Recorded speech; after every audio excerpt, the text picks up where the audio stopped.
Good morning, good morning, good morning, good morning, good people. Yeah, you know what it is. Hard worker, scrappy, unfiltered, and sometimes unhinged football content. Hard to explain, but you know it when you see it. Doing it daily our way. I don't know what you're talking about right now. Redraft and Dynasty Fantasy Football, we got you covered. You know their defense is ranked like 31st in the NFL? NFL draft prospects and rookies? Now you know you in the right place for that. Absolutely. All right, then stop saying it. Then we're done. And prop bets with my man Jay Rich. Count that money, man. Now wipe the crust out of your eyes, get you a cup of coffee. It's time to wake your ass up with Ray G. You honestly are making absolutely no sense and you sound silly as hell. Let's get it, let's get it, let's get it. Good morning, good morning, good morning, good morning, good morning, good morning, good morning, good morning, good people. It is Monday, November the 7th, 2022. Y'all decided to wake y'all asses up with Ray G, and for that, appreciate y'all being here, man. Shout out to the money. Prize Picks, baby. Use that promo code WAKEUP. Get a 100% deposit match up to $100 if you are a first-time user. And we've been cooking, man, Jay. We've been making a lot of money behind the scenes. College football props been killing it. NFL is solid. NBA every damn day. But I'm glad to see y'all in the building. Who we got this morning? Marlon in the building. Dynasty Barry, main event. Shane Joe. Pello, what's up, Pello? 7 goat rings in the building. I see EV, Patrick, Fizzle, what's up, baby? Matt Bruning, Rowe in the building. Scott Connor, man, it's gonna be a good show. It's gonna be a good show. I'm feeling good, Jay. I woke up, man, worked out early this morning. Me and the wife got it in, baby. What's your excuse, Jay? I'm back from Achilles surgery. What's your excuse? Why you not in this, baby? Let's go. We already talked about this, how you talked about how you haven't been in the gym for a while and how you're ready to get back at it. So I am proud of you. I am proud of you. And I told you verbatim, at least you have the Achilles excuse, because I don't. And I am not in the gym, but I am up and I am awake and I am drinking my coffee. Yeah. Barely. You know? Get that coffee. Get that coffee. Talk about it. Michelle Adoro. Man, I'm having the Grand Gourmet Espresso today. Ooh. Delicious. Oh, Love man. it, man. I don't even Love have it. that one. Grand Gourmet. Ooh. Yeah, it's good, man. It's really good. 15% off, right? It's good coffee. 15% off. 15% off. Get it. It's good. No BS. It's good. It's very good. I'm almost out. I'm on my last one.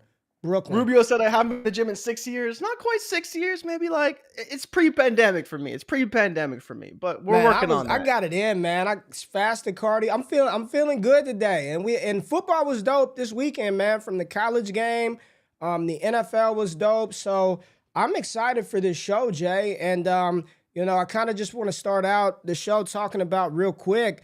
Last night, the game between the Titans and the Kansas City Chiefs, we saw Mahomes go for 44 freaking yards in that one, man. That's crazy. What's the MVP race looking like? Josh Allen kind of shit the bed, and we'll get to him in a little bit. Jalen Hurts balled out on Thursday night. Patrick Mahomes.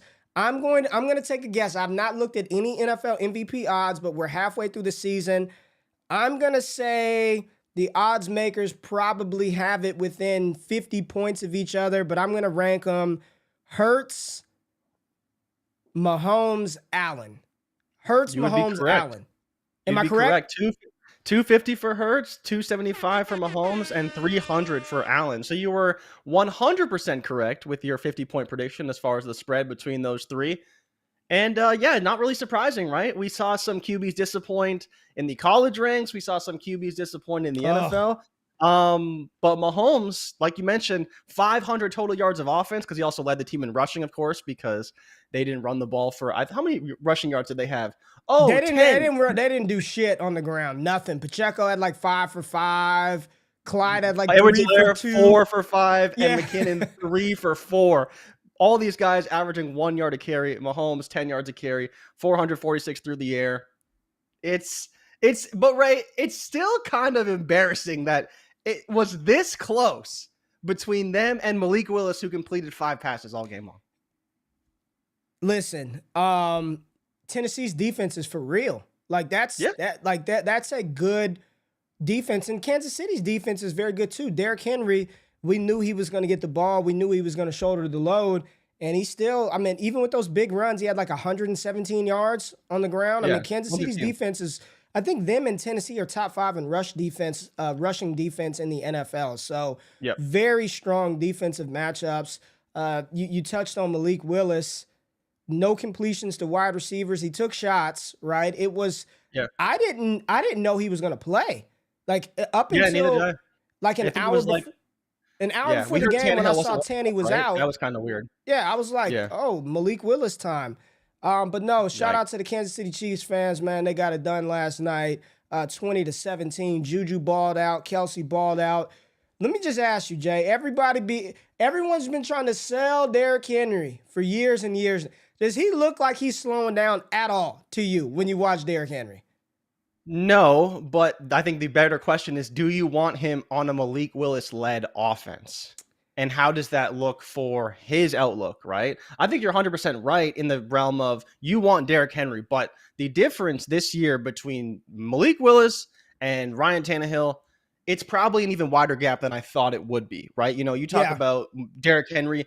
Early on, the plays were working. The scripted plays, they went really well. The scripted plays, yes. The Chiggy reception probably shouldn't have been 50 yards, right? The throw Probably to Hooper not. was nasty. I'll give him Yes. that. He dropped one into Chris Conley. He dropped it, He right? dropped Like it. outside of that, you know, maybe he was processing. The wide receivers weren't getting open. We already knew that was going to happen because they Yeah. don't have any good ones. So partially on Malik Willis, partially on the game plan, partially on that team just stinks. And, you know, once Kansas City figured out their defense, there was literally nothing they could do. I'm pretty sure that Malik Willis had -2 passing yards in the second half and overtime. You can't win a game like that, right? And is it Yeah. all on Malik Willis? No. No. But, I mean, you know, the way you look at it now, you're just like, how are they going to get better? How is this offense going to function without Tannehill? And I just don't really see how that's going to happen unless No, Malik Willis Tannehill's a starter. takes a lot of strides. I saw some people saying last night, a couple of people tweeted out prematurely after the Chiggy reception, Tannehill's lost his job. If anything, I think his job is even more secure now than it was prior to the game because you can't win in the NFL completing 0 passes to wide receivers. And you're right. Conley did drop one. And Malik put it on the bucket, right? Yeah, there that was was a good another throw. one down the sideline to Nick Westbrook-Akine that just kind of was just incomplete, right? But it was a good ball. Yeah. You know, I was thinking this morning, man.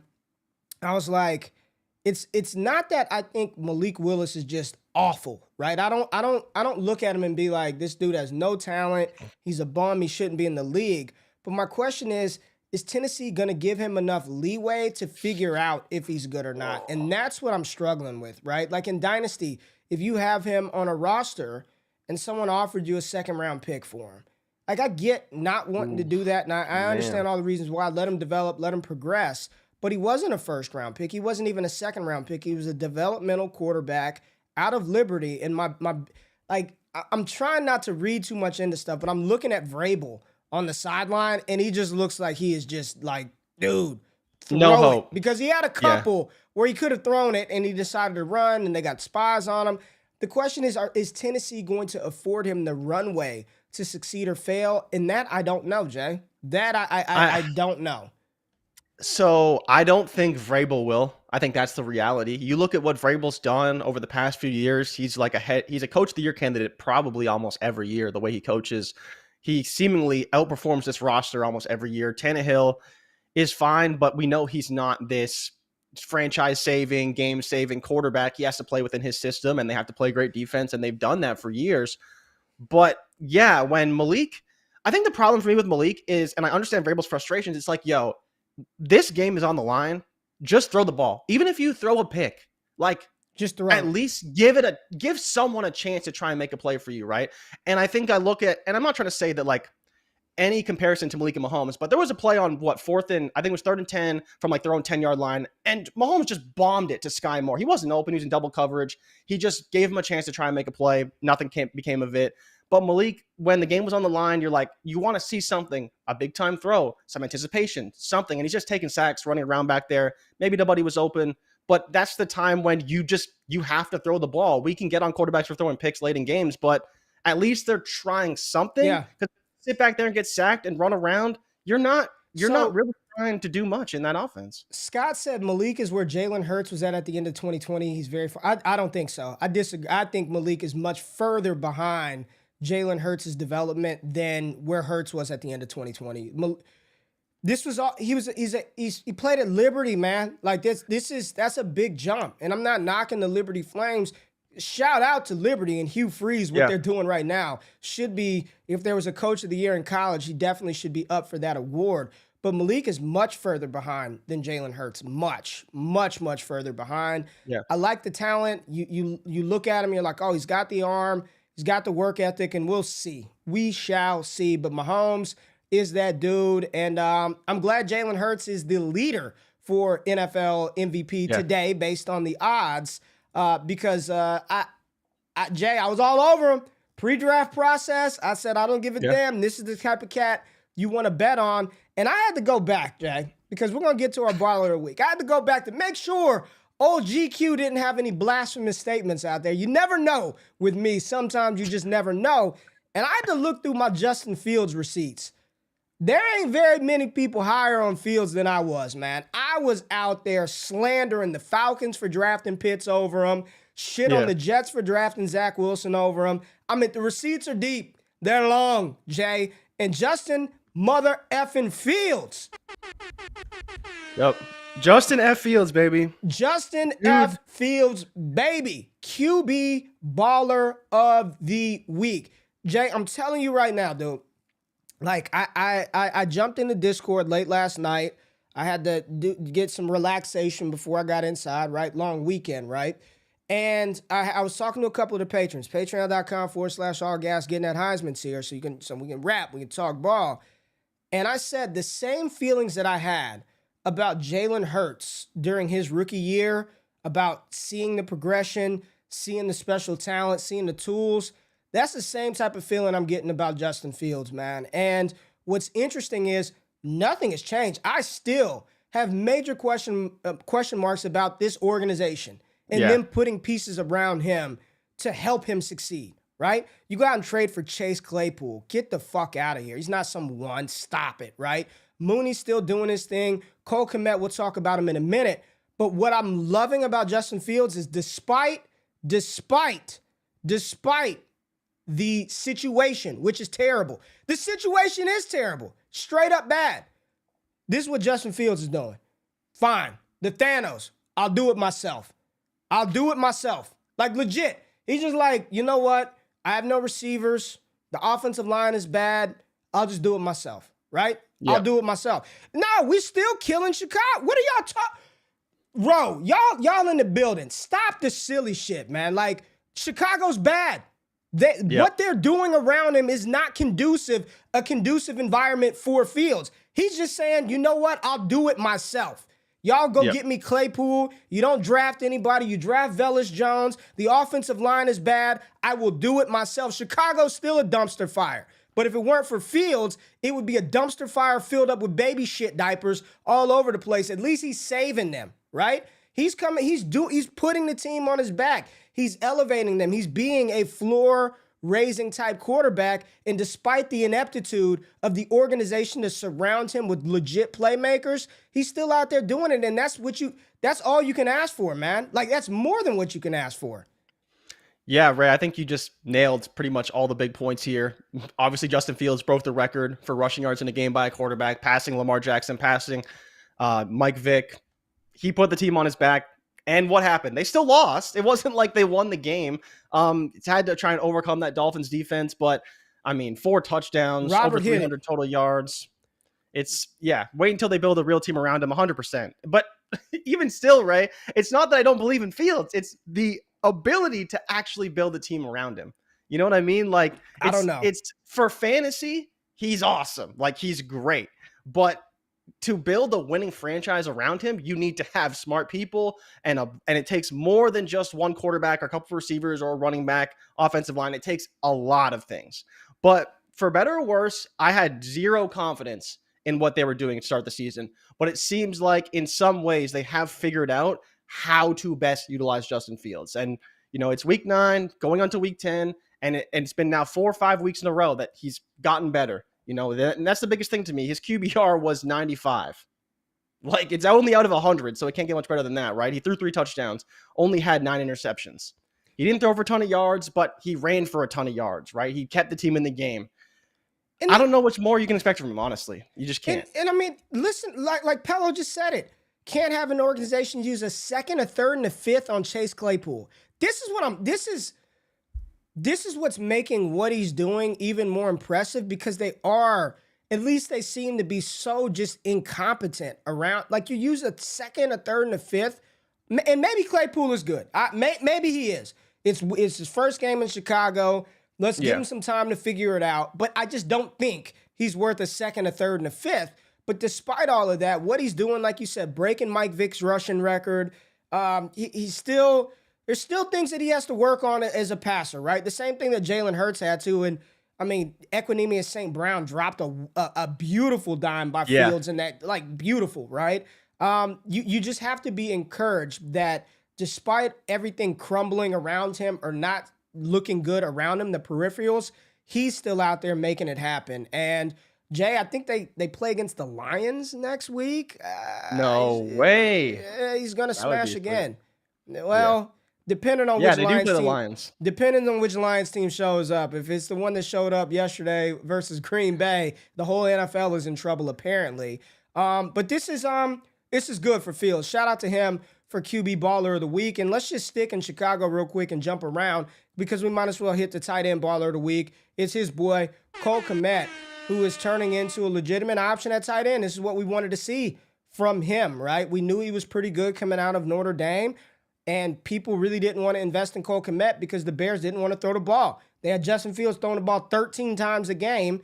Like, you're not going to get anything out of that. But Cole Kmet, 5 for 41, 2 touchdowns, not Travis Kelce type numbers, but he got in the zone. How you feeling about your Kmet shares, if you have any, Jay? I actually don't have any, for kind of the reasons you outlined, right? We're not so sure what to expect of this offense, but the touchdowns are encouraging, right? They seem to be making plays and running design plays for Cole Kmet in the red zone area, which is all we wanted to see. Yes, it'd be nice if he could get the yardage and all these things, but the problem was last year he saw 90 targets or 80 plus targets and had zero touchdowns. This year, he's already got a bunch of touchdowns, and hopefully he will build on that. And part of that is Justin Fields is throwing the ball. He threw it 28 times last night or yesterday. How many times did I say? Just let him throw. See if he can do it. Like, you can't ask him to throw 13 times, man. Yeah, he actually threw almost as many passes as Tua Tagovailoa. So that really says a lot with how much they throw the ball, right? He's on pace to go nuts in terms of passing yards per game. But yeah, Kmet's fine. Like, I don't know if he's going to be an elite option, but he's probably around top 10. I'd say, tight end's so bad, you have to bet on somebody. Why not bet on Cole Kmet could be a top 10 tight end going forward? I don't think there's anything wrong with that, Jay. I mean, I'm fine with it. It's when you get higher than that. Again, the volume is still a bit of a concern, but he's fine. The thing with Kmet, now at least he is startable. Before you couldn't count on him. Now I think at this point, he's at least startable, and you can use him every week. Maybe there's another guy you want to stream over him, but chances are you might as well just roll with Cole Kmet, especially against the Lions. Yeah. Put him out there again. There you go. That's the right joint right there. At least he is startable. Jay, let's talk, to me, the biggest shocker of the weekend, the Jets versus the Bills. I did not see that one. Did you see that one coming? Coming? No. I think it's still, I feel bad a little bit. I still look at them as the Jets. It's like, they're the Jets. They can't beat the Bills. Come on. Don't play with me, right? Don't play with me right now thinking that but it's different. It's different this year, It's not the same as it was in years past, and bringing in Sauce Gardner has made a massive difference. Way more than I ever expected. The defense is playing way better. Saleh, he's got those receipts. And don't you forget that, right? He's got those receipts, and he's going to be cashing those receipts in big time later on in the year. But, Sauce, a leader for Defensive Player of the Year right now, or Defensive Rookie of the Year. Yeah. Him and Woolen are basically head-to-head. Yeah. Pick one at this point. Sauce is leading, though. We're going to see, right? But, I mean, the Jets they're good. Every team in the AFC East has a winning record. The Jets just beat the Bills, their best win of the year. But, Ray, I think what's more interesting, the Bills have not won a road game in division, I don't believe, yet. Bro, they're 0-2 in Miami, and they're 0-2 in the division. So that is concerning, because their division I don't think it's that good. It's better than I thought, but I don't think it's that good. It's good. What, the AFC Beast? That division is money. The Jets, the Dolphins, the Bills, and New England, 5-4. I know they're the worst team, and they're 5-4. Josh Allen played horrible. He did not play well, and we actually have go ahead and read this quote from old Allen. What did old Josh say? It's tough to win when your quarterback plays like shit, which frankly, Ray, I give Josh Allen a lot of respect for this because he took accountability the fact that he played like shit versus Aaron Rodgers, who said, well, at least I kept throwing the ball out there. I stayed in the game. I kept trying. But Josh Allen knows it. He knows that he can't be playing like this, throwing 2 picks, no touchdowns against a team like the Jets. The Jets are a great team, but he needs to win these road games. You know, I think it's funny because the emphasis for them, I'm sure all offseason was, how do we beat Kansas City, right? But then it's like, oh, wait a minute. We got to beat the Jets. We got to beat the Dolphins. We got to beat the Patriots. And all the emphasis was beating Kansas City, beating the Chargers, I'm sure. And they've, answered those calls, but they're not answering the calls that they need to answer on top of that. So it's interesting to see what happens with them because they're kind of slumping a bit now. And how do they break out of this and ultimately become that champion? And Ray, for the longest time, I've been saying the Bills are the best team in the NFL, but I don't know if I can say that today. I don't know. And I think that's the bigger concern. It too. I don't think I can say that, Jay. So Josh Allen, 2 awful interceptions. Just the first one looked like the one Mac Jones threw versus the Jets the week before. No. He threw it just right. I don't know what he was looking at. He had to have been point shaving. He was point shaving. There wasn't even a receiver. He just threw it right to the damn defensive back. And then the other one, the Sauce Gardner, who is he's good. He's very good. And the fact that he got burnt the first play of the game, burnt toast by Stephon Diggs, and then battled back through that game. Fantastic. Allen, 205, 2 interceptions. He did have 86 rushing yards and 2 TDs to save his day. On the other side of the ball, Jay, I want to talk a little about Zach Wilson because we've been on here and we've talked about how he was playing for like 2 weeks, 2 or 3 weeks. I've been saying Zach Wilson has been asking for it, running around, acting like Tony Romo, YOLOing balls.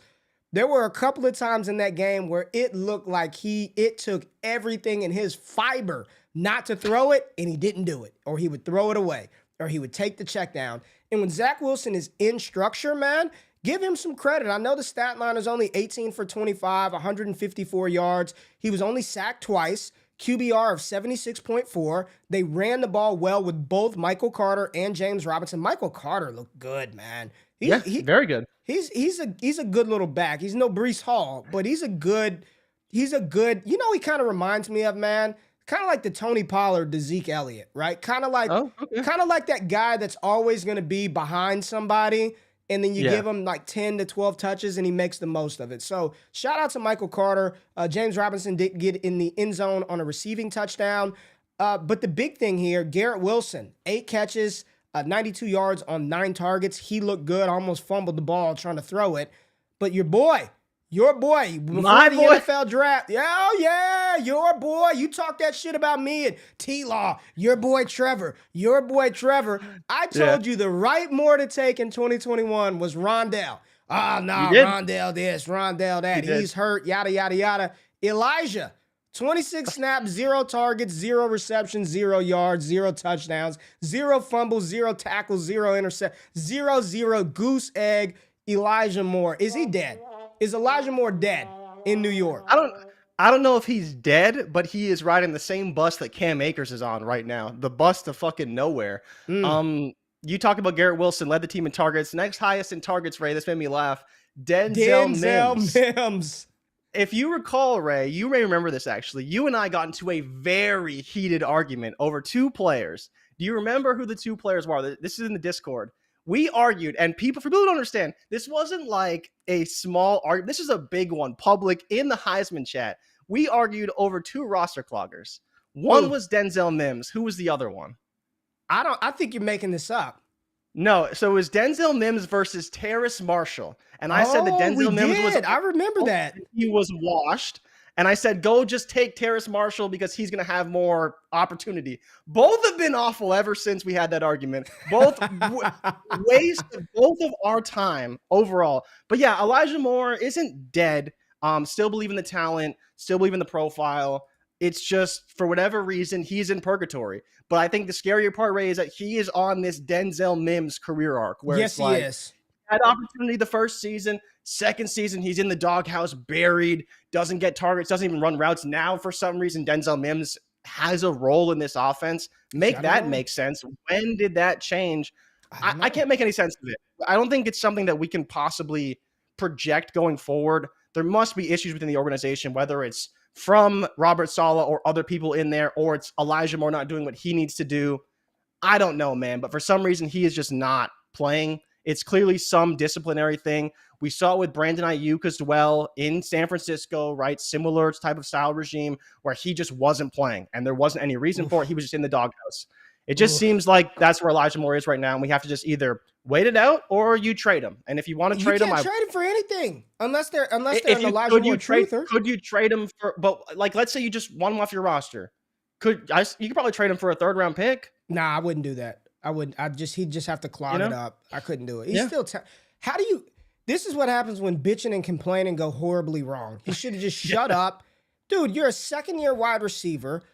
They just drafted a 1 in Garrett Wilson. They tried like hell to get Tyreek Hill, and you're bitching and complaining, man. Just go play. This is not good, man. They got Jeff Smith out there running routes over him. Not Braxton Berrios continues to be involved, right? He had Scott said he had no clout, man, to do that. Zero. You're a second-year receiver, and we just drafted. Come on, man. Real quick, the Buffalo rushing attack is god-awful, too. Just like Singletary's good, but they don't give him the ball. James Cook. The thing is, James Cook looks good. When they give him the ball, I'm like, oh, James Cook can play, and then he's just gone. You don't see him, nobody. There's just no running back ever in the backfield. It's just a mess. I want to talk about the crybaby himself. Wham, sad trombone, doesn't have any help, wham. Aaron freaking Rodgers, man. I'm so tired of this dude. I'm so sick of him, man. He's the biggest fucking crybaby that there is, man. And I'm glad they got beat by the 1-5 Lions. Now the Packers are 3-6. The Vikings are running. Shout out to you too, man. Is that Percy? It's Percy? Is that Percy? Come on, baby. People don't know. Yeah, man. it's a Reebok too. It's a Reebok jersey. That's what I mean. I can tell the size of that thing. That is the. They didn't make jerseys. That's before Slim was in, right? That thing is a bed sheet you got on right now. Percy Harvin fitted sheet you're wearing. But shout out to you, man. But Aaron Rodgers, Jay, what are we doing with it, dude? And he's throwing picks. He's yelling. He's late on the passes. This team is awful. They don't use Aaron Jones. A.J. Dillon is 335 pounds, and he's getting rocked at the goal line. And they just keep giving it to. It's like he's the Brian Robinson of Green Bay. They just keep giving it to him. And he's probably going to be, they're going to give him 20 touches this week. Watch him be an RB. Watch A.J. Dillon smash this week. We all shit on A.J. Dillon. Watch him go out there and smash this week, man. But Aaron Rodgers, 3 interceptions, 1 TD. He kept gunning it. What do we do with Rodgers? Is he going to be in Green Bay next year? It's hard to imagine, right? Like, it's hard to imagine he's in Green Bay. Romo was killing me. He said Karen Rodgers. I am dead. Yes. I remember when Aaron Rodgers memes came out, like back when he was on his bullshit, and that was by far one of the best ones from last year, and it just makes me laugh every time. Karen Rodgers, as we will call him now going forward, he got the ball down Lazard, and that's about it. Like, I think this is the biggest problem, right? The Lions, for whatever you want to say, they have figured something out on defense. They figured out how to stop the Cowboys. They've now figured out how to stop the Packers. Not trying to say that they are like some stalwart on defense, but they're figuring some things out. They're not as bad as they were a few weeks ago. And I got to give them. I mean, I don't know what the Packers do from here. They're bad. That's right now. If the season ended today, they'd have the number 8 overall pick. They'd have the 8. They'd have the 8. If the season ended today, they'd be picking 8. 8, Jay. They can go get your boy Will Levis. They can go get your boy Levis. They need him. I don't know. Right? DeAndre Swift, 2 for 10. They said he wasn't going to play a lot. He didn't play a lot, but he did get 3 for 40. Almost scored a touchdown. They took him out and threw Jamal Williams in there, and of course he didn't score because he's Jamal Williams. 24 carries, 81 yards for Jamal Williams. Big takeaway Grinder. here, man. The Packers are just bad. They're just bad. They don't use Aaron Jones. They don't have a receiver. Romeo Doubs got hurt. Honestly, Alan Lazard looks good. Like, if it wasn't for Alan Lazard, I don't know where this team would be. Like, he actually looks good. He actually looks competent out there. But Green Bay is stank, and I'm loving the Karen Rodgers. That's what we'll call him for the remainder of the season. Karen Rodgers. But let's talk about this baller of the week, Jay. From my Las Vegas Raiders, Tay Adams. Wide receiver baller of the week, 10 for 146, 2 touchdowns. And the Raiders lost because I was gonna say not so much positivity outside of Derek Carr finding out that Devontae Adams exists, right? They lost to the Jaguars, and old Travis Etienne, 30 touches this week, 28 carries. Bell cow Etienne in the Peterson building. is gonna kill him. He's gonna kill him. Etienne's on the sideline. Dude is limping. He's hunched over. He's thinking, I ain't get work like this since high school. Ever.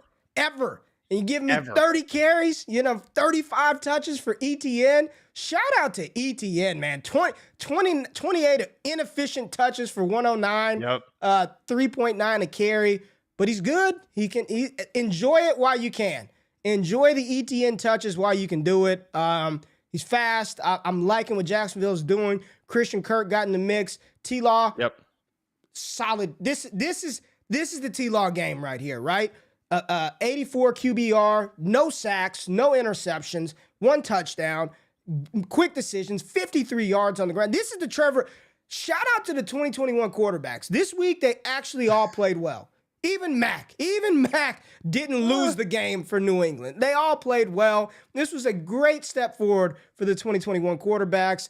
Right now, the Raiders they're awful, Jay. 2-6. Derek Carr. I mean, Adams had 17 targets, Jay. They just said, fuck it. Devontae's down there somewhere. Just throw. They're getting away from Jacobs. He's not able to find the holes that he was a couple of weeks ago. They don't have another number 2 receiver outside of Adams. I don't know what happened to Hunter Renfrow. Darren Waller doesn't want to be there. They're 2-6. The Raiders are done. They are done. Done. Yeah, it's My tough Raiders for them, are done, man. So, Ray, they are 0-5 on the road, right? So that's a big factor here. They played a lot of road games, surprisingly. So they're still 2-1 at home. But yeah, I mean, they're not going to win that division, but that division isn't very good either, right? Like, they still got Denver in there. The Chargers don't look that good. Kansas City's at the top. The division's pretty good. KC's winning the division. But I mean, outside of that, right? I don't think it's as bad as we make it seem for the Raiders, because they surprisingly have played a lot of road games, which I didn't really suspect when I looked at their record. But the bigger thing is, like, I don't know what the problem is. Is it Derek Carr? Is it Devontae Adams? Is it McDaniels? Is it not having Waller? Is it not having Waller? The defense isn't good either way, right? And you talk about Trevor Lawrence. I think I saw something about how he had like the best best passing game since like Patrick Mahomes in 2020 from like some weird metric. It was like one of the best games that we've seen from a quarterback in terms of decision making and getting quickness out of the backfield. What's up? We're picking third now if we drafted today. Right, who are you taking? Will Anderson. If you got Will Anderson. Yeah.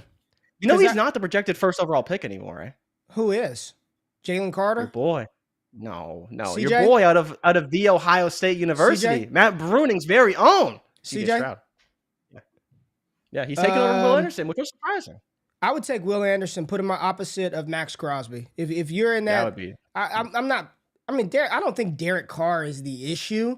If they're picking third, and let's assume CJ Stroud goes 1, I don't know who's picking second. That would be. I would need to know who's picking second. Who's picking second right now? Can you look that up, Jay? Who's picking second? I'm not moving on until we figure out who's picking second. We're not moving on. We're not moving on. Oh, Carolina. Oh, Carolina. Right. So it's Bryce Young. Second, right? Yeah, so it's Bryce and Stroud. Who's picking first? Houston? Yeah. Houston's still dead last. Yeah. I would say Will Anderson. Nice. If Will is there, you take Will at 3. You take Will at 3. Your colleagues at the Draft Network have Miles Murphy. How do you feel about that? I'll talk to them later today about that. We'll talk later today. All right. What? They have the Lions getting Will Anderson at 5. Jeez. Could you imagine that? Aiden Hutchinson and Will? Yikes. Yeah. Scary hours. All right. I want to go to an entertaining game in the later slate. The Seattle Seahawks 6-3. Jay, this is why I talked about this on the stream last night with Bleacher Report, man. This is why I love the NFL game.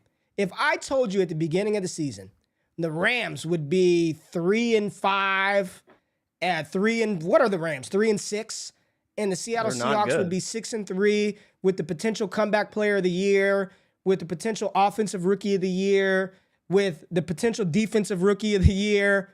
Would you believe me? Would you believe me? Hell no. Would you sign up for my service? Would you think I was batshit crazy or Nostradamus here? No, right. And what's crazy is Pete Carroll is Braves for coach of the year now. Can you believe that? But yeah, Seahawks 2 games clear of the Niners. 6-3. Niners are 4-4. Rams 3-5. Cardinals 3-6. Cliff, baby. Cliff. Gotta go. Sad trombone. Geno Smith just continues an incredible storied season. Kenneth Walker. Yo, I watch him and 8 runs. You're like, what are you doing, dude? Just hit the hole. Just standing there doing. He's doing what he did at Wake Forest. The same thing he did at Wake Forest. 5 carries, 6 carries. You're like, dude, stop. And then all of a sudden, beast mode Kenneth Walker comes out of nowhere and rips off long runs. They can't tackle him. He's good, man. He's just a hammer. He's just an absolute hammer. A fantastic young rookie running back. And he's catching a couple of passes, man. He caught 3 of his 4 targets for 20 yards. Geno Smith has got Noah Fant playing good. Tyler Lockett, Jay. I know you're a big Lockett fan. Talk about one of the more underrated wide receivers in the NFL. Old man Tyler Lockett. He's got to be up there, right? As one of the more underrated wide receivers in the NFL. Yeah, I'd say he's probably a top 10 talent at wide receiver. Just talk about a guy who can get open. He's been doing this for years, and killing Arizona is kind of just what he does as a hobby. When he plays them in the divisional games. But yeah, he gets it done, man. There's really nothing else you need to say about it. Him and Noah Fant, they took advantage of the matchups. The first game, Noah Fant had his best game of the season, did it back again and did it better this time around, and Tyler Lockett got involved. Last time we did this show with this game on the slate, I talked about Tyler Lockett and why I thought you should start him. Didn't talk about it this week because he let us down, but the matchup was always there. The stats and the track record against Arizona have been documented for years. But yeah, I think it's, there's the case to be made that he is a top wide receiver in the NFL, but underappreciated because he's older, all these things. I thought he was 32. He just turned 30. Lockett, he's 30, yeah. He just turned 30 the end of September. I thought he was 32. Lockett is good. No, somebody just said it right here. David said Lockett is the new Cooks. Nobody wants him, but he keeps producing. It's funny. Good. I actually think he's more of the OG Cooks. You look at a guy Jarvis Landry, who again they get typecast because they're slot receivers, so they can't be wide receiver ones, high end assets, have a lot of value. Those are the guys that have had value for a long time, but don't get the respect in the dynasty market because they aren't these alphas. But Tyler Lockett continues to produce. But where now, right, is Kenneth Walker in your dynasty rankings? Because he's been RB1. He's been RB1 for some time now, couple weeks, had another 2-touchdown game, 100 yards on the ground, 26 carries. Yeah. His carry share, 26 of 28 among running backs this week. I think I have him at the top of better than that. So I've got the way my tiers are structured, dude, I got to burp. This Michelle Adoros right here. I got to burp. I think I do. All right, we're good. It passed. Yes. So in my rankings, the highest tier that I have is called BAM. It's by any means necessary. BAM tier. No running back is in that tier because I would not do anything to get a running back, any running back. So my running back tiers start off at 1, and I only have 3 tier 1 running backs, and that's Jonathan Taylor, Saquon Barkley, Christian McCaffrey.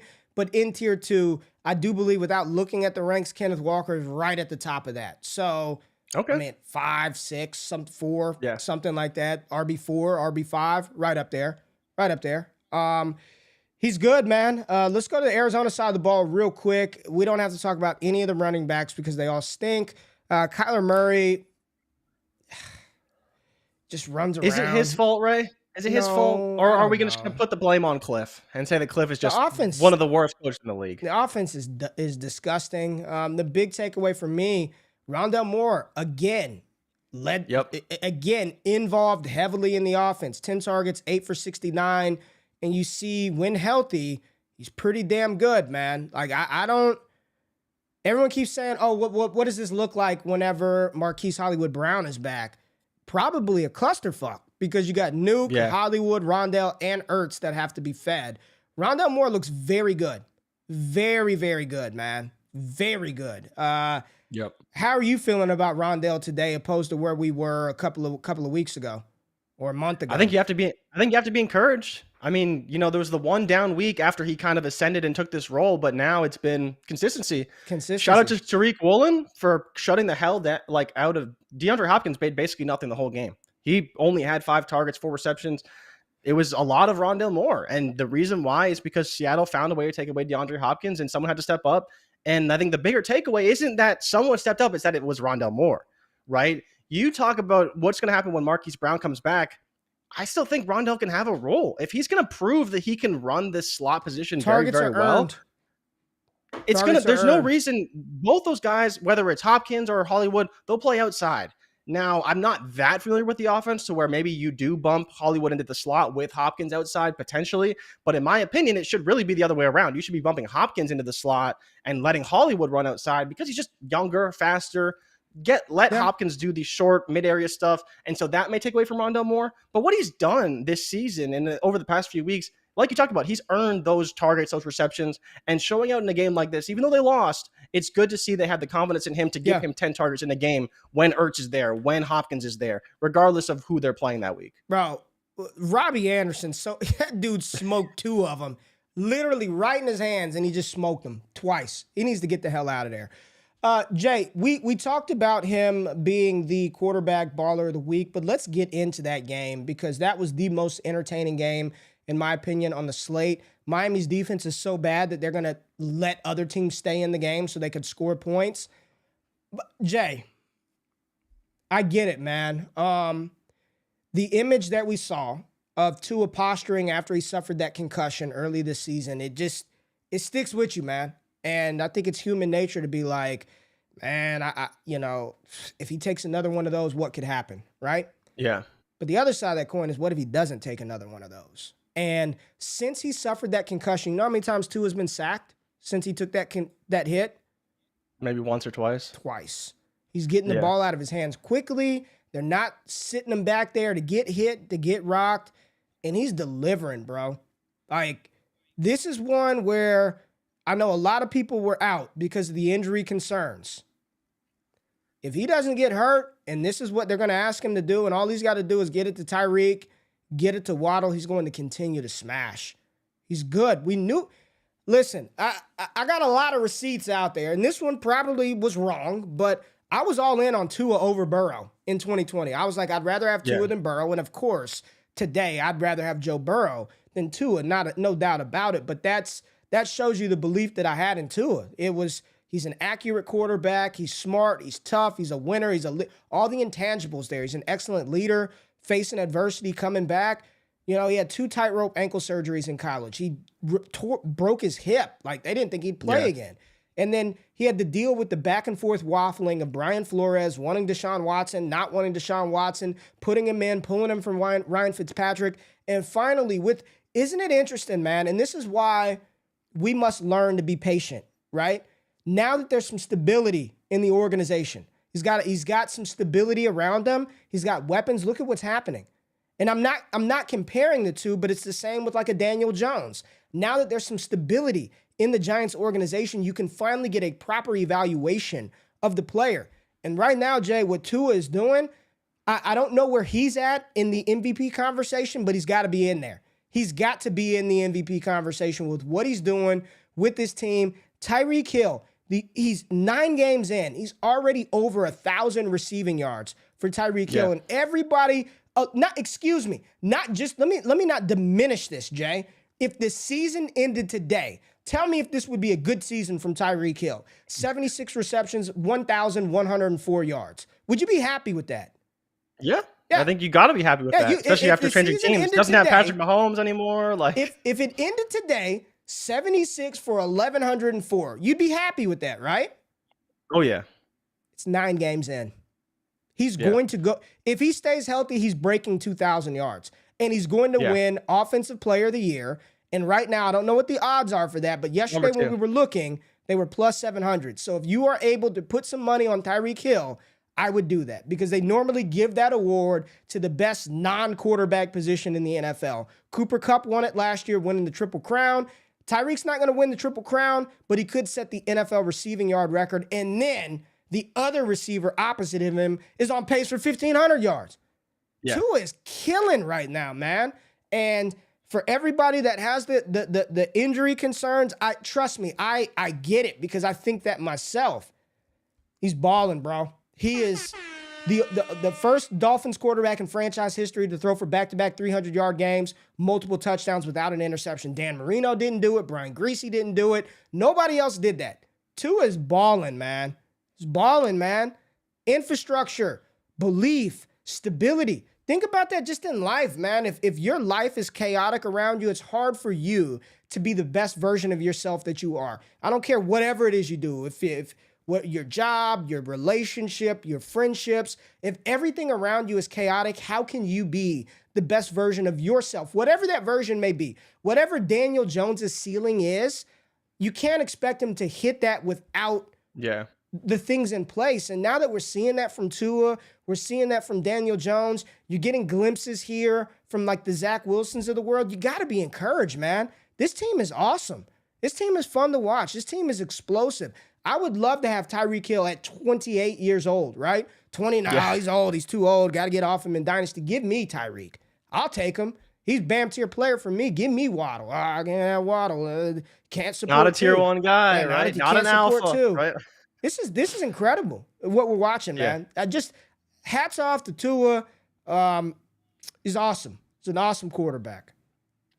So, Ray, I won't take up too much time because your Tua love was professed in numerous ways. I talk too long. It's all right, man. You go. It's Monday. Monday shows extend a little bit, man. It's all good. What's crazy is Mike McDaniel is 6th in Coach of the Year voting right now. 6th in odds, which is insane because to come in and build an offense for a quarterback like Tua, who looked broken, who looked like he had no hope, who had a shitty arm, who couldn't do this, that, or the other. And now it's like, yes, I understand that you have Tyreek Hill and you have Jalen Waddle, but he's also being put into situations where he is best utilized for his skill set, making quick decisions, running the RPO game, getting the ball out quick, being accurate. Like we talked about all offseason, Tua is the most accurate quarterback in the NFL, right? And Mike McDaniel's talked about it, how he's the only left-handed quarterback who throws a straight ball. And he talked about that in an interview with Dan Le Batard. But it's like, going forward in Dynasty, how could you not want Tua? And yes, the injury concerns are one thing, but where is Jalen Waddle going? Where is Mike McDaniel going? Where is Tyreek Hill going? They're going nowhere. Those are the only guys he throws the ball to. And like you mentioned, Tyreek Hill on pace for 2,000 yards and Jalen Waddle still on pace to break the Dolphins' single-season receiving record with over 1,500 yards. How do you not want these guys? Those two guys alone, 3,500 passing yards. And last year, Ray, you and I put a bet out about would Tua throw for like 3,800 yards. And he's going to do that with I was a year early. Can I get that bet like push forward? Can I just push it forward? I lost that bet. I said Tua, and I remember that because you tried to post the video on Twitter and make fun of me because I was so wrong on that one. I was a year early on Tua. I was a year early. And the coach matters too. Coach does matter. A little bit. Get Brian Flores out of here. Let's talk about your boy Justin Herbert and Marcus Mariota, 20-17. Brandon Staley saved again. This dude, he's like a cockroach. Bailed out. He gets bailed. He's been bailed out at least 3 times this season. Chargers legitimately should probably be 2-5, 2-6. He gets bailed out. He got bailed out by Cade York in the Browns. Yep. He got bailed out this week again. Damn, Eckler fumbles. The defensive lineman picks it up, running, and just drops fumbles again. Drops it. Just literally drops it. What are you doing? Man, it's they need a guy, man. They need a receiver. I mean, Palmer at 8 for 106. Eckler did his thing. And Jay, you know what we had in that game? What do we have? You know what we had? Did we get a Kyle Pitts target? Barely. We had an Isaiah Spiller sighting, baby. He lives. 7 for 29. There's a clip rolling around on Twitter. Crazy blitz pickup, which leads me to believe He had that ankle injury in training camp, and it knocked him out. Like, it knocked him out. But Spiller worked as the clear RB2 behind Austin Eckler. He looked good, too. He looked good. And the Falcons, listen, man. Marcus Mariota, dude. What's wrong with Marcus Mariota? He does his thing out there. Well, at least 23. Drake London. Oh, that target share. He had 7. Kyle Pitts had 7. They combined for 5 receptions for 50 yards. Combined. Yep. 5 for 50. And Pitts was wide open on a post route, and Mariota just missed. Dude, dude, they need to start losing, or they're gonna play their way. They need a quarterback, man. I don't care if it's Garoppolo. I'm thinking of what quarterbacks could hit them. They need a guy. This is bad. Could Arthur Smith bring in Tanny? I would take Tannehill. You know what I'm saying? I would take Tannehill in the run game was phenomenal again, but they're playing the Chargers, so not going to give them too much credit. 200 yards on the ground. C-Pat destroyed someone in the hole. Yes, Drew Tranquil. He ran his ass over. Truck stick. What other game do we need to touch on? We haven't got to the big baller. We'll get to him in a minute. Minnesota versus Washington. Did you see Kirk Cousins after the game? Shirtless Kirk. Kirk O'Chains is, I believe, what your boy O'Chains. Jalen Rager tweeted out on Twitter. Yeah. Kirk O'Chains. Best thing Rager's done hilarious. all year. Great tweet, Ray. Great tweet. Let me stop. That's my dog. But yeah, Minnesota 7-1. They're going to win the NFC North.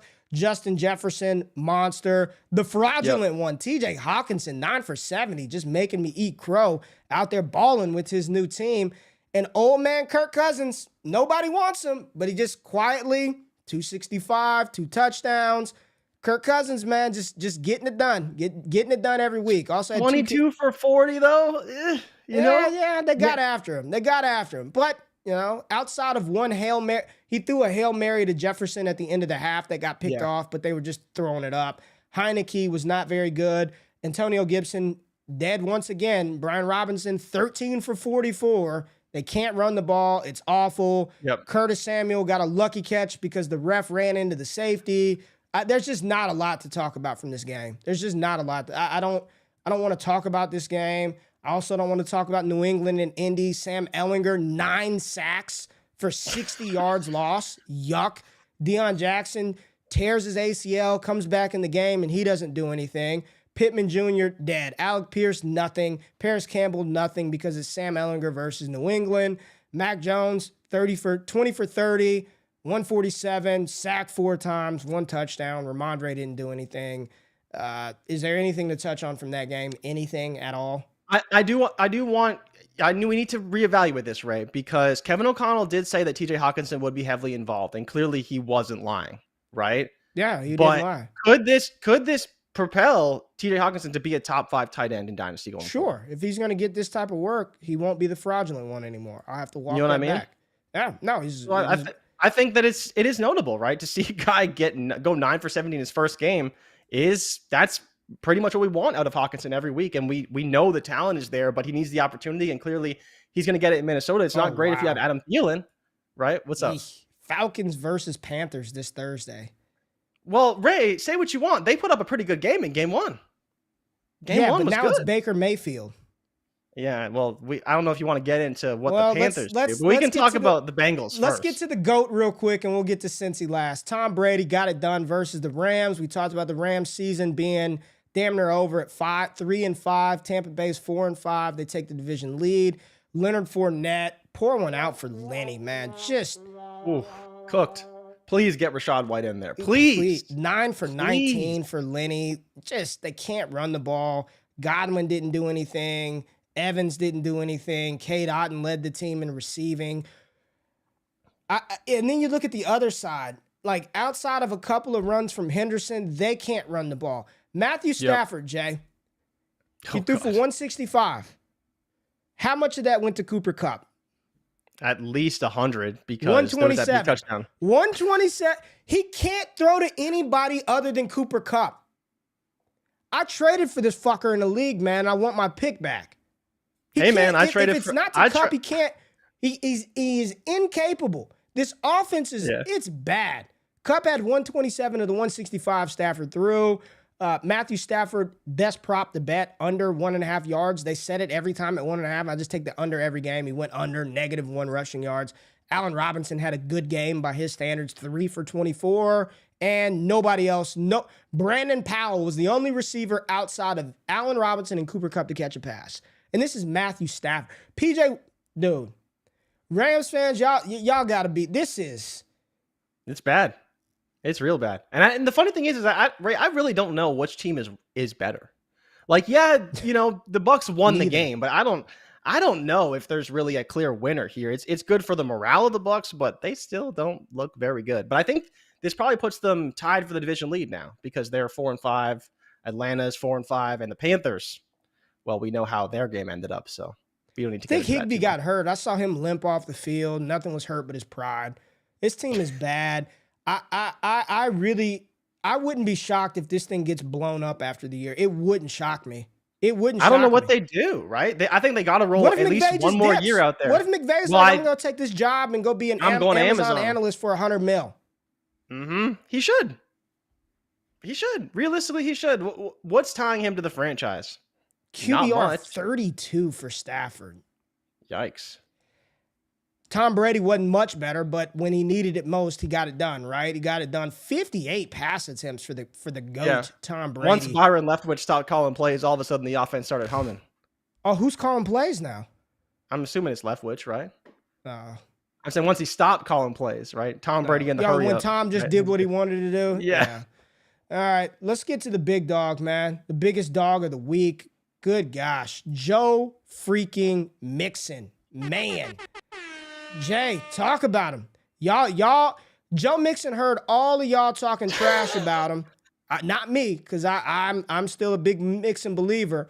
26 touches, 211 yards, and 5 touchdowns. And don't give me, it was against the Panthers. This is the same Panthers D that shut Tom Brady down. This is the same Panthers D that people consider a top 10 defense in the NFL. This is the same Panthers D that has Brian Burns, Shaq Thompson. They got players. And Joe Mixon just diced them, man. 5 touchdowns, Jay. Probably could have gotten more if he wanted to as well. Easily. Joe Burrow didn't have to do much. He didn't get hit, took 1 sack, threw for a modest 200, scored him a passing. And the thing about Mixon was, it wasn't like he was just running in like 1-yard plunges from the inch yard line. He's out there hitting the edge, giving everything he's got, but he's hitting the edge. Dude spinning around, catching the ball behind. Mixon was in his bag. Key Glock in his bag. Mitch, what happened between last week and this week? Bro, every week, y'all be tripping, man. Slamming it up the gaps. Get creative. Can't go nowhere. Get creative with the play call. Get him in space. Like, Mixon is not bad. The efficiency metrics. Blah, blah. My TI-83. I don't care about his talked though about how he couldn't get to the edge, right? We talked about that. We talked about how he looked like Zeke Elliott trying to get to the edge. Nah, right? You talked about it. I didn't talk about that. I said it, but you agreed. You didn't disagree with me because he couldn't really get to the edge. I vehemently disagreed with you. Conveniently, now you vehemently disagree. It's an outlier performance. Ray, would you sell Joe Mixon right now if you could get 2 first-round picks? Because I would 100% do that. Absolutely. But I think he could do that. I also don't think he's some cooked, washed-up running back, man. He's a 26-year-old, 230-pound monster. Like, give me Joe Mixon on a good offense. I think people just – the same shit people said about Derrick Henry after 2 weeks. Oh, Derrick Henry's dead. Derrick Henry's dead. Somebody said I said he looked like he was running through mud. That was one game, one play. One play. But did I ever waver on Mixon, Jay? Did I waver on him? We were not in on Mixon. And what's funny is of all the weeks, I bet the under on his rushing and his rushing most receiving. That shit was dead by 8 minutes to go in the second quarter. That's what you get for betting the under on Joe Mixon, man. He's Ridiculous. Third in the NFL in attempts, 13 in yards, and big performance by Joe Mixon, man. Big performance. Yes, if I can get 2 freaking first, yes, I will trade. I'll trade just about anybody for 2 first at this point, but hell of a performance by the Bengals. And we did see Baker Mayfield come in, and he provided a spark. He threw 2 touchdowns. Dude, it was 35-0. Come on. Do we really care? It's 35-0 at halftime. And Baker Mayfield comes in, scores 21 points second half. All of a sudden, it's like, do we care? You know what, Ray? I never thought I'd say this. But where the fuck is Sam Darnold? Like, where is he? He broke his ankle. He's got some ankle issues. He's on IR. He's supposed to come back. and I'm stuck watching PJ Walker and Baker Mayfield out here. I need something. I need some life in this Panthers offense. I need Sam Darnold. All I know is if Baker Mayfield is a quarterback, RIP for DJ Moore. It's just not good for DJ Moore. Terrace Marshall's balling. He looks pretty good. He's salvaging his stuff. And sometimes it takes some of these cats some time, right? It takes some of these cats some... Let me ask you a question, man, about Cincy. Is T. Higgins... It's not that is he... We know he's good. He's very good. Is he the type of cat that can be a true one on a team? Like you know where my I said this 2 weeks ago, and I said no. Let me tell you where my ideal landing spot for T. Higgins would be, because I don't think Cincy's going to pay him. I don't think they're going to pay him. I'm not salary cap guru, so this is just my thoughts. I would love to see him in Chicago with Fields. I would love to see T. Higgins operate with Justin Fields as his one. I would love it. But why? Because he's good. Don't you think he just profiles as like another Allen Robinson? Pre this year, A-Rob was pretty good. He was a 1,400-yard receiver. Yeah, well, dude, in Jacksonville, like, okay, we're gonna bring out Chicago. Blake Bortles? What's the difference? Chicago. Well, I'm just saying. Like, I'm telling y'all right now, so... T to Chicago. I want T to Chicago with Fields. Screw rookies. Use that first round pick to bolster your offensive line and go get T. Higgins. I think Fields needs separators. I don't think he needs another big body receiver that can't really separate. Like, he had that in Allen Robinson. They let Robinson walk because it didn't really work in that offense. And I don't know. I just don't know if he's the guy. I think the real question is Higgins, like, is he a one? That's the question. And I've still kind of been on the fence that he's not really. Well, you got to give him a chance, right? You got to give him the opportunity to be that guy. You don't know what you have until you I didn't. But he's had that chance. He had a year without Chase, and he sort of looked like a one, sort of didn't. He was a rookie, and he looked pretty good. That was his rookie season. Yeah.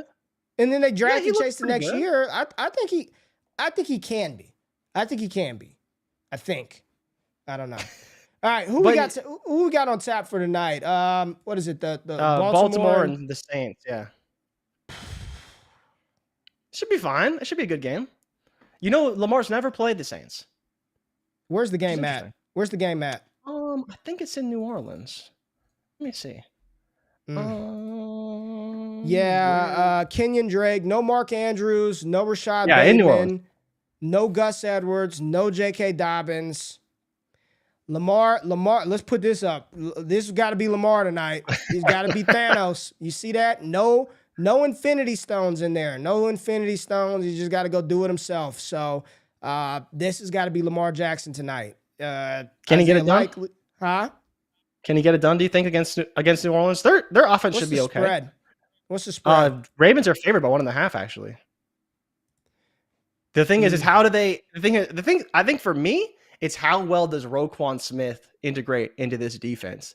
Because if he does and he kind of hits the way we know Roquan Smith can, Alvin Kamara is going to have a tough day, right? Yeah. Because they can have Patrick Queen cover him in the receiving game, and they can have Roquan Smith beat him up in the rushing game. Yeah, and that's going to be a bit of a problem. As well. Lattimore's still out. Not that truly matters, but yeah, their corners have been pretty good actually. I think I would take. I think Demarcus Robinson. I think is out too.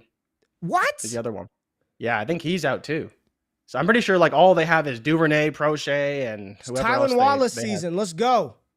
Tylan Wallace season. All right. OK State's finest. Oh yeah, Djax is the one who's active this week. So maybe you see some Djax sighting. Let's go. Quick recap. Quick. College football. Hendon Hooker woofed against Georgia. They were on his head early, bro. Man, DJU, pour one out for DJU. Done. It's over. Will Levis, everybody's like, oh, man, great game. He threw for like 150 versus Missouri. Great game for Will Levis. Bryce Young, the magic of Bryce Young, but Alabama goes down versus LSU. Jaden Daniels playing some good ball. What else happened in college that mattered? Bijan Robinson smashed once again. Devon A-Chain smashed once again. Zach Charbonnet bench didn't play at all. Don't know what happened with that one. Yeah, we got to do a mock soon. We got to do some rookie stuff soon to give people a little taste of this 2022 class. Well, do you want to do rankings update next week for Wednesday's show? talk about your rankings know. update because we didn't do that on Wednesday. But so you want to talk about Quinn Johnson got hurt. Kendre Miller continues to be really good. Kendre Miller. Devon A-Chain had another big game. Another flu game, right? Flu game A-Chain. There's a lot of, and then Caleb Williams, his top two weapons, and Mario Williams and Jordan Addison had a really good game. He looked really good in that one. Blake Corum got banged up, but Michigan smashed Rutgers in that game. And I ask you, who's your QB1 in 24? Caleb. Because is it still Caleb over Drake May? Because Drake May is making a case. Drake May is really good. Drake May is very good. It's Caleb still for me. But Drake May is very, very good. Drake May is he's the one, everyone's talking about like Will Levis being the best comparison for like a Josh Allen, when in reality it's Drake May. Drake May is very, very good. 6'4", 6'5", 230 pounds on the season. Almost 3,000 passing yards, 31 touchdowns, 3 interceptions, all better than C.J. Stroud and Bryce Young. He also has 114 carries for 513 yards and 4 touchdowns, all better than Bryce Young and C.J. Stroud. True sophomore. Drake May is the real freaking deal. He's my QB2 in the class right now. Quinn is 3. Yeah, third best QBR, I think, in college football. 89.6. He's great. Lord have mercy. That's good. First in the NCAA in touchdowns, 4th in yards, 3rd in QBR. Drake May is the real deal. I would take him over. If we had those two in this class, I would take May and Caleb over anybody in 23. Very good. Do you think they can win the ACC this year? I really haven't looked at it. Their defense is awful. It's awful. Yeah. Their defense, they bleed points. So I'm not sure. All right. 8-1 tied with Clemson. So we'll see. That's the show. That's the show, good people. We got to get out of here. Y'all enjoy your Monday. Jay, anything you want to say, people, before we get out of here? It's a good show, man. No, that's it. Just shout out to the Houston Astros, man. We didn't even talk about them winning the World Series. Loaded show. Shout out to the Astros. We won another one, baby. We won another. What about your Rangers? You ain't repping the Rangers? Come on. That's your local team. H-Town. Nah. Houston, man. Houston Astros. We got another one. You going to the parade? What? You going to the parade? It's got to be probably today or tomorrow. It's got to be probably soon. I'm supposed to. I got work, man. I got to get out of here. All right. We'll see y'all on Wednesday. We out. Michelle Adoro, go get it. Prize Picks, wake up. Subscribe, newsletter, podcast, Destination Dynasty out. Scott Connor, come join the squad. Patreon.com/allgas. Y'all be easy, baby. We'll see y'all on Wednesday. We out. Peace. Thank y'all for watching the Wake Up Show with myself and Jay Rich. If you finished the show and you're still hanging around and have yet to hit the thumbs up button or subscribe to the channel, do that right now and turn them alerts on while you're at it. If you want more exclusive access to me, Jay Rich, the entire Destination Devy team, Patreon.com/allgas gives you that access. Make sure you subscribe to the newsletter for free 99 content. And if you want to get in on that action, use the promo code WAKEUP over on Prize Picks for a 100% deposit match up to $100 for first-time users, and a brand new show dropping on the Mojo YouTube channel. Myself and Jay Rich will be talking about these players and their value from a stock market perspective every single week this fall over on Mojo. It's all gas all the time. Love y'all. I'm out of this thing. Peace.